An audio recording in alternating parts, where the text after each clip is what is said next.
Hey besties! And welcome back to our channel For today's thrilling episode. So don't stop watching until you get enough.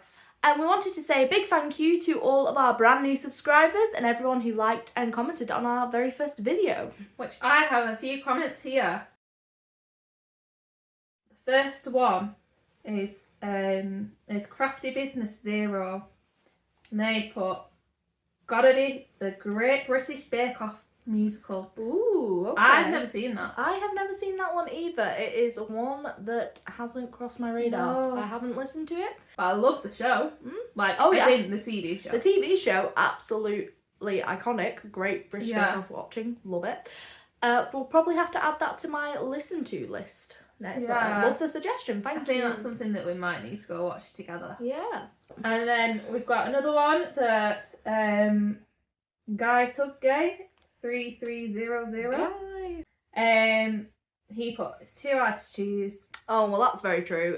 I nearly couldn't pick my favourite musical, which you will be hearing about soon, and Rebecca's, but Yeah, it was a very tough decision because I love so many. I agree. I think I can't pin one down, but I'm gonna have to. Yeah. But doesn't mean that I don't love all of them. Yeah. Let's carry on with the comments. And then we've got another one from Bethanteal 9639 Oh. saying, it's always been wicked for me. Seen it on the West End 11 times. Whoa. I know. That's amazing. But I feel like the hype of the film has spoilt it for me and made it less special. Oh, that is interesting. That is an interesting. interesting. I think that's I interesting. do love Wicked, and I've seen it a few Yeah. times when it's toured in Manchester. Both times with my brother Luke, I believe, that we went and saw it. Yeah. Both casts I saw were amazing. We had a wonderful Glinda, wonderful Elphaba, Yeah. really beautiful, iconic singing moments. I think when we heard Defying Gravity, I had one of those shiver up the spine moments, which... Oh, you can't not. But what do you think? Do you think the hype of the film has? Do you know what? I actually don't know, because that was one musical that I absolutely always wanted to see. And I watched it for one of my birthdays. I can't remember what birthday it was. Might have been my 16th. And we went watching it. I just thought, oh my god, it's brilliant. But then I think when I was watching the film, because I'd seen the show, Yeah, you knew more. I was like, I'm ready for this. I'm really ready for it. And then I thought the cast was perfectly casted. Agreed. So I was really happy with the cast. Yeah. But yeah, I don't think it spoils it. No, I think they changed it. They obviously changed it because they had to. I guess the difference is now is because Didn't there they? is now a mainstream film about Yeah. this show. It's more widely known by the Yeah. greater public versus just like really big theatre fans. Yeah, I think that's the biggest change. Yeah, and I think also because obviously when Wicked first came out, you obviously had like Kristen Chenoweth as Yeah. Glinda, and you had Idina Menzel, who's amazing. They're both amazing like They are. They're actresses and actors. brilliantly cast as Elphaba and Honestly, Glinda. brilliant. So growing up, we had that kind of Yeah.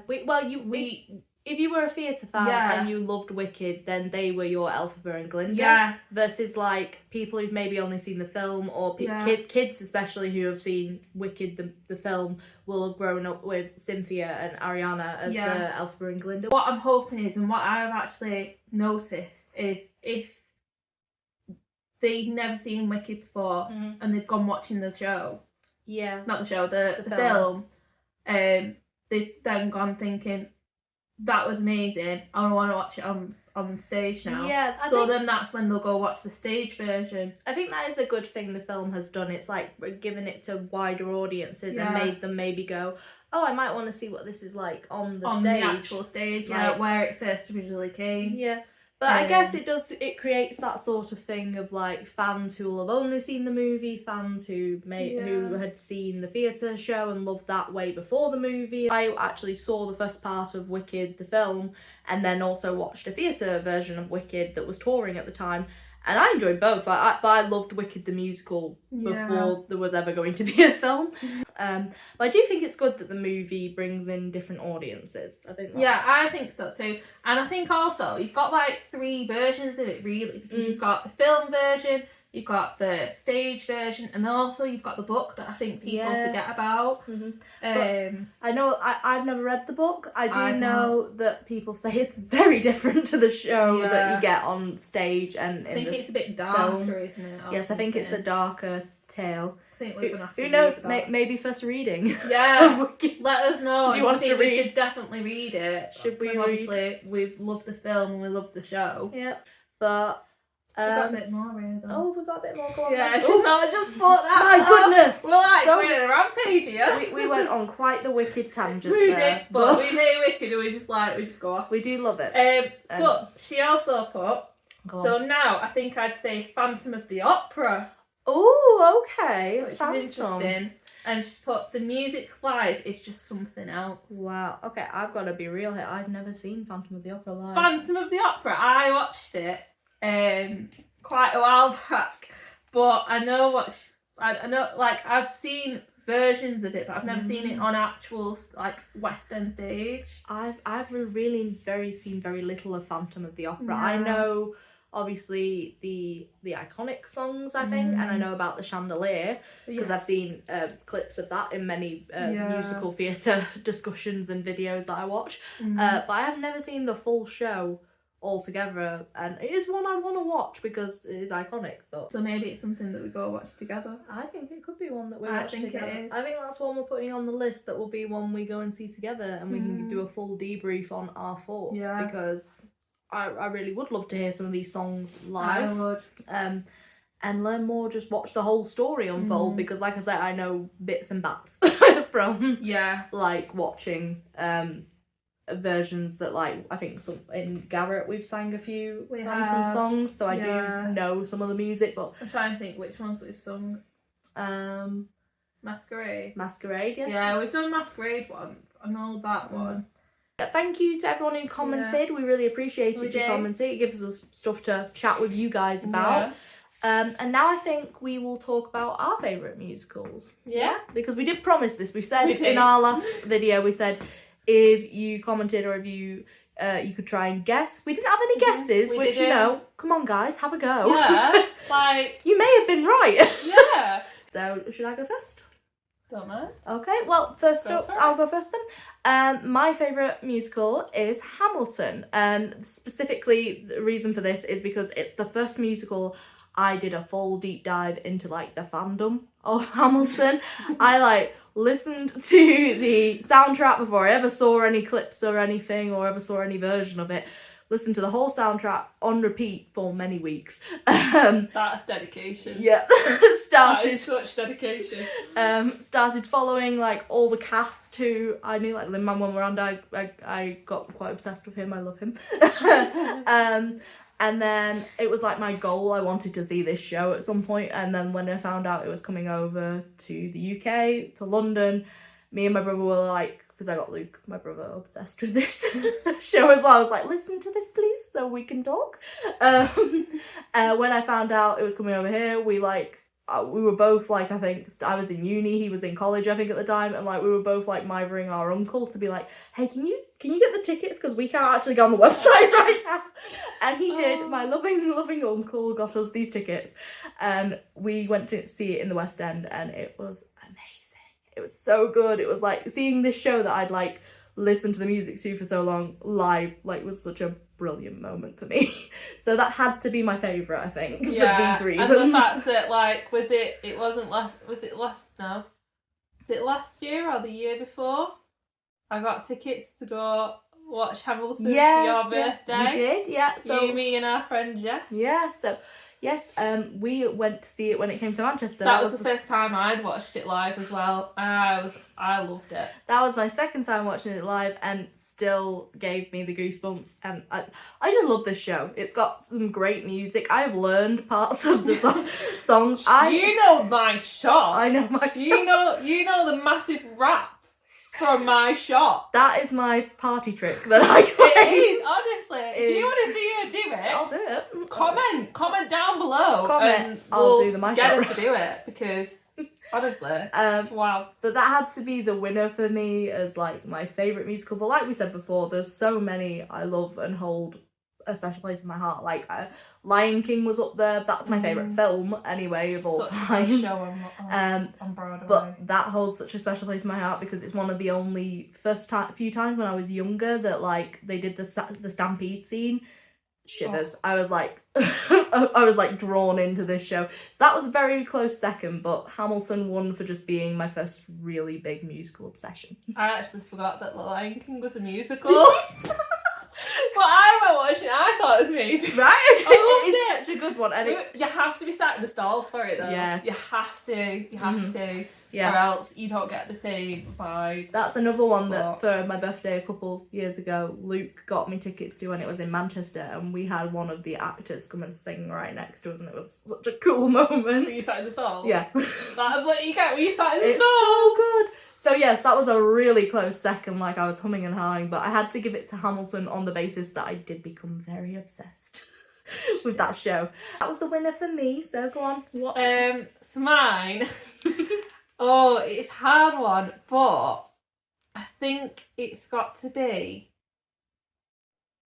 Dear Evan Hansen. Ooh, okay, yeah. It's got to be Dear Evan Hansen at the moment because, like, this is really bad, but I've actually not seen it on stage. Neither have I.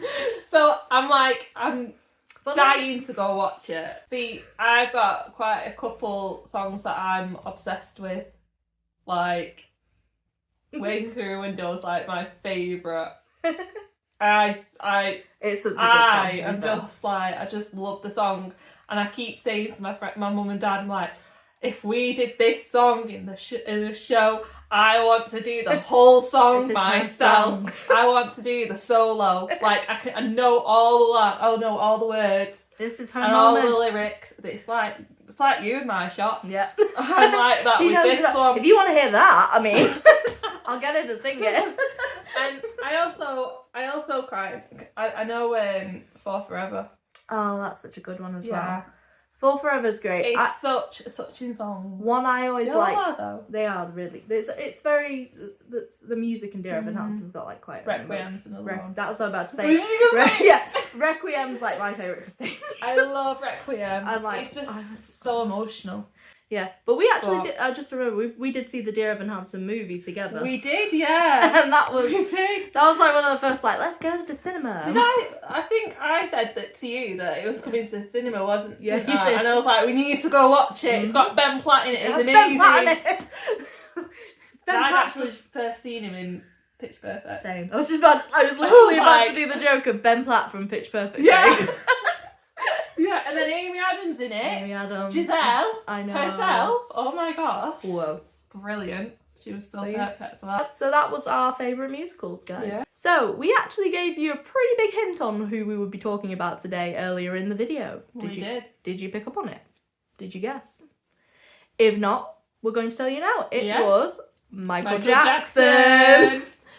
So we saw the Michael movie, and I actually saw it twice. I only saw it once.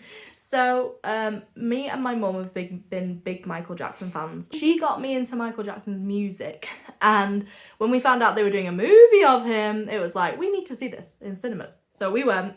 It was iconic and amazing. And then I told this girl about it. Well, you didn't just tell me about it. I already knew about it, and I already wanted to go watch it. Fun fact, I actually didn't know that Michael Jackson was the little kid in Jackson 5. You never told me this. I never knew this. I was like, no way, is that Michael Jackson? Really? This is a revelation for me, guys. I did not know she didn't know this. What? Yeah. So, yes, we went to go see the Michael movie together because I'd seen it once before and I was like, we should go again. And I watched it and I was like, can we not just get another ticket and go again? Oh my gosh. Screen. So good. Because I was obsessed. I was so obsessed. This movie is one of my favourite biopics that I've seen. I have seen a few of them and this is up there as like probably my favourite. Yeah, I think it is. I mean, and I've only seen 2. She's only seen 2. I've only seen 2. And I've seen more than 2. I've seen the Elton John one, I've seen Bohemian Rhapsody, I've seen Better Man with Robbie Williams. All great biopics. I've enjoyed all of them that I've seen. What was it like seeing Robbie Williams as a chimp? Actually, really good. Did it work? It actually really worked. Like, this is not like going on to a tangent of a different biopic here, but Better Man, I actually would recommend people watching because and he's a better man for it. He is, you know, he is. It's sorry, it's in the title. Too funny not to laugh. I know, right? But no, honestly, I would recommend it if you haven't seen Better Man. It's a good movie, and the analogy works as him. The reason he is a chimp in the movie is because the director spoke to Robbie Williams and he was like, what is your spirit animal? And he said a chimp. Well, no, actually, Robbie Williams said... a monkey, didn't he? Robbie Williams said lion. He said, I'm a lion. and the director went, no, but how do you feel when you perform? Not like what you would like to be. How do you feel? And he went, I feel like a performing monkey. Oh, I was going to say, because I don't know how it would work if he was a lion in the show. That would have been tricky. That would have been, I'd have been a bit like live this action is a bit ranking. weird. I wouldn't have been able to get past that. I'd have been like, what the hell am I watching? But actually, the analogy of him feeling like a performing monkey and then being a monkey through the whole film really works. You're like, once you get into the movie, you don't really, it doesn't even faze you that you're looking at a chimp. A chimp. But we've gone on a tangent. Anyway. So, back to Micheal. Yeah. Speaking of fantastic performers, you couldn't start talking about this film without talking about Jafar Jackson. Absolutely not. He embodies his like uncle Michael Jackson. Like there are moments in this film where like you see when you go and watch the original music video or you see an original like clip from a concert or something, and then you watch Jafar. He is Micheal. Yeah. He embodies him so well. His movement, the way he dances, the way he speaks. Yeah. Oh my god, the first time after I saw the movie and I went and heard the iconic This Is Our Last and Final Tour original clip. The original clip. And then I listened to that play and then Jafar saying it in the film and I was like, that's just Michael's voice. He just sounds like him. Do you know what as well? Like, he'd like spent, what was it, like 2 years, maybe more? Yeah. Like trying to embody and prove to people that even though he's Michael's nephew, he can do it. And I think it's also touching because like even though he grew up with him being his uncle, he kind of now realises what he had to go through as a kid and like seeing it through his eyes. Yeah. So it's like he's brought there's like back to life kind of thing. Yeah, he did. Literally, there were he's spitting image, by the way. He basically like Michael, where I'm sure that Michael like wouldn't stop getting the moves right until like he was satisfied. That was exactly the same as Jafar. Like he kept on rehearsing until like his feet like bled and everything. It was ridiculous. The way he speaks about the whole process, it's like you can tell how proud he is to be able to like represent his uncle in this film, but you can see how much like it took a toll on him, like with the work mentally, physically. There was a lot, but it really shows in his performance. Like I said to it pays off. There's two moments. I think the first one for me was when I saw it with my mum. When he's in the office and he's talking about like wanting to separate, be separate from his family. He wants to break out on his own. And there's this moment where Jafar takes his glasses off as Michael, and it's just Michael. He just looks like him. Like I had such this moment watching the film of that's Michael Jackson. Did it give you shivers? Yeah, big time.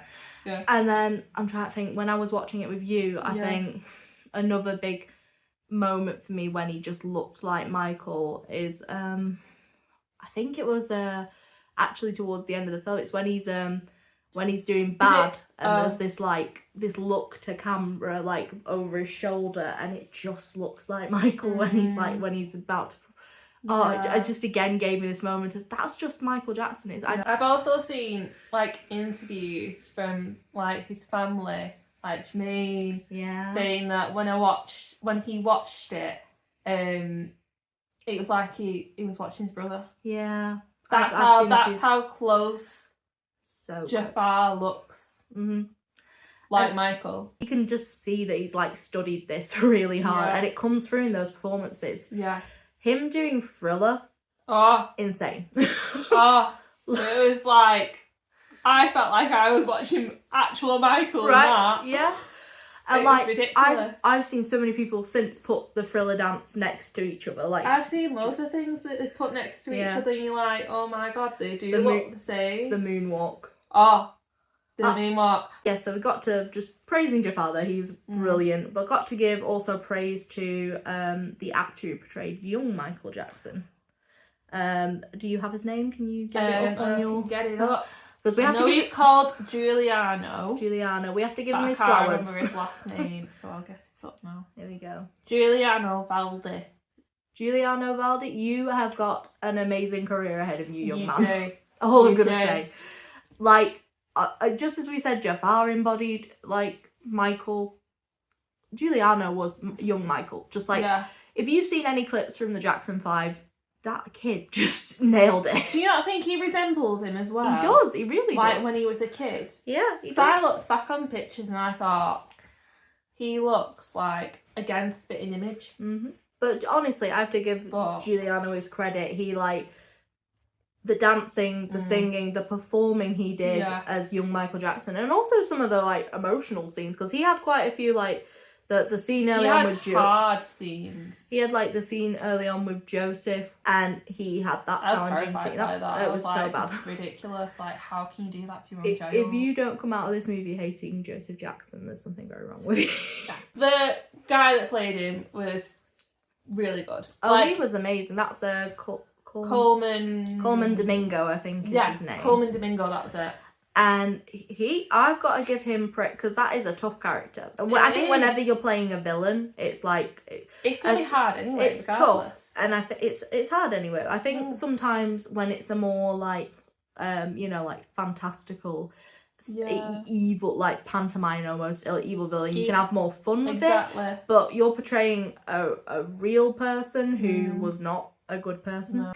Coleman Domingo does a really good job of like making you unnerved when you're watching him.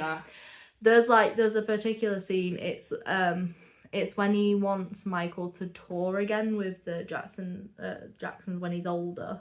And it's Michael's mum goes to bed and like it's him turning off all the lights around the house and Joseph's there. And I remember feeling so uneasy watching that in the cinema because I was like, where is he? Because he's gonna pop out.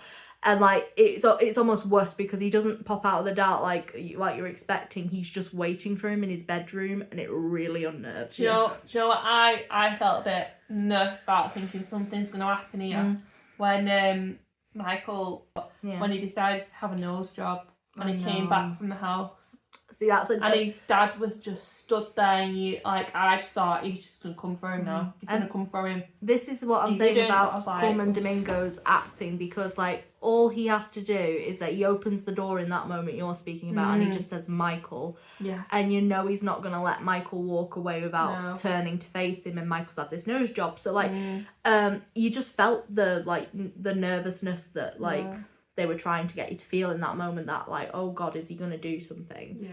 And I have to give Coleman Domingo praise for that, because that's a tough thing to do in a film. Something that I thought, which I wasn't expecting to be in the film as an actor. And I actually told you about this, didn't I? You did. He was a really good actor. Miles Teller, again, an amazing.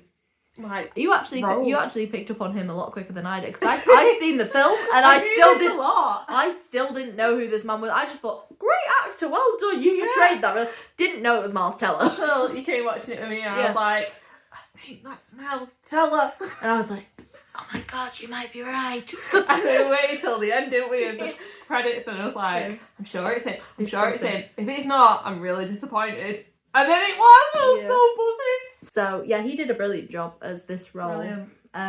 I liked the scenes where they're trying to get the music video onto MTV, where they that's a very good scene. I love that bit. That's such a good scene. I like it when he visits him in the hospital as well. And he brings in the Mickey Mouse. So sweet. It's so good. I really liked how they portrayed these soft moments of Michael Jackson, agree. especially with like him like donating money to the hospital from the burn from the Pepsi thing. Which, by the way, watching that happen again, I couldn't believe tough. But yeah, it's just such a good movie and got really great performances. Throughout the whole cast, really, like the songs that they had in it was just the musical performances, mind blowing. The work that they must have done to get these as accurate as they did. Insane. Bad at the end is like such a it's because of where do you know what it felt like? It felt like defying gravity. Yeah, it did actually. Do you know what I mean? I was just about to say it's kind of it's like because of where this film ends. It ends after he decides that like he's done with the Jackson 5 and he wants to break out as like just Michael and just like fully focus on his career. So they do Bad as the final number. And when you hear him do Bad, like the way this is shot, the way that the performance goes, it's a moment of triumph. It feels like this first film. It was very much the story of him like how he got to like to that height of like the king of pop, which is who he was. He was the king of pop, and he did an incredible like job with his music and his performances, and like there's a reason he's still so iconic and well known and popular. So I think they did a brilliant job with this movie. I loved it. I loved it. And if you haven't seen the Michael movie, I would recommend go watching it. 100%. Like go get them tickets, because it is one thing that you are not going to regret. So that is the end of our Michael the movie discussion. I hope you all enjoyed listening to our thoughts on the film. And that you found it interesting, and maybe you agreed with us, maybe you disagreed. Let us know what your thoughts are. Yeah, we'd be interested to hear what you all thought of this movie. But for our question is what is your favourite animated film? Yes, so we would like you to put your favourite animated movie in the comments, and we are going to tell you one of our favourite animated movies. We have two each that we're going to that we both love, and we're going to tell you one of them, and then we're going to see if you all can guess the second one. My favourite animated movie, I did allude to this earlier in the video, so I felt I had to say this one, is The Lion King. I adore that movie. It is my favourite film. It has been my favourite film since I was a little girl. I have a tattoo of The Lion King. I have Simba on my foot, which I can't show you at this moment, but if you want to see it, I will put a picture up somewhere. Maybe over here. Who knows? But yes, that movie means a lot to me. It holds a really special place in my heart, and it has been my favourite film from forever and will always be my favourite film. It's just really got a special place for me. But now on to Rebecca. What is your favourite animated film, my friend? So my favourite one has got to be Beauty and the Beast. Oh, such a good one. I absolutely love Beauty and the Beast. Don't know why. I think I don't know if it's because it's based in France and Paris. She does love Paris. Because I'm like obsessed with that. I've always been obsessed with it. I've always wanted to go. Both big Paris and big France lovers, actually. Yeah, which we actually both didn't know each other, did we? That's one of the first things we bonded over, because like Paris in general, because of the like, you know, miraculous, but then also I don't know if you know a little show called Merlin that was filmed in Pierre de France, which is in France, and I would love to visit that castle there. I did not know that. Did you not know that? I didn't know that. I think that should be on our list of things to visit when we go. I think it should. I think it should, definitely. But then also, you know, Disney is a big thing for both of us, as we're both discussing our favourite films. I just said Lion King, Beauty and the Beast. Beauty and the Beast. I like also the fact that I think the reason why I love the film so much is because it's not your typical Disney fairy tale film where the guy saves the girl, it's the girl saving the guy. I love that thought. Similar to you with Disney princesses, I've always loved the ones where it's like not necessarily the typical. You don't have to be saved by the man, you can save them. You know? But yes, Oh, you don't need a... or you don't need a man. You don't need a man, according to Elsa. If you're Elsa, you don't need a man. According to Elsa in Merida. You don't need a man, you don't just need one. I'm ice and a bow and arrow. Yeah. and the water. And the water.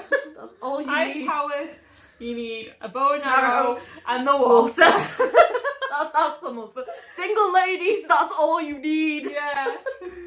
Or if you do find a man, he doesn't have to rescue you. You can rescue him. You can always rescue him, yeah. Like Belle. Or like Ariel, actually. She was one of my favourites. She did save Eric. She saves him first. She's the hero. What we're actually learning here, ladies, is that lots of the Disney princesses are just badasses who save themselves. Yeah. We've gone on a Disney tangent. We do. If you would like to hear a full Disney tangent, though, that could be a video. Yeah. I think that's it for today's video. Yeah. I hope you enjoyed our ramblings. And I hope you will come back to ramble and hear us ramble more. Yeah.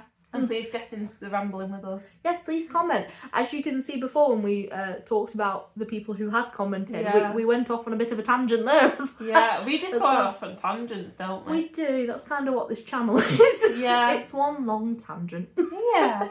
But we're bringing you guys along with us. Yeah, and we hope you'll enjoy. And hopefully you're entertained by it. Hell yes. Be entertained. Let us entertain you. I love that this was technically supposed to be Michael Jackson. We've mentioned Robbie Williams. Well, yeah.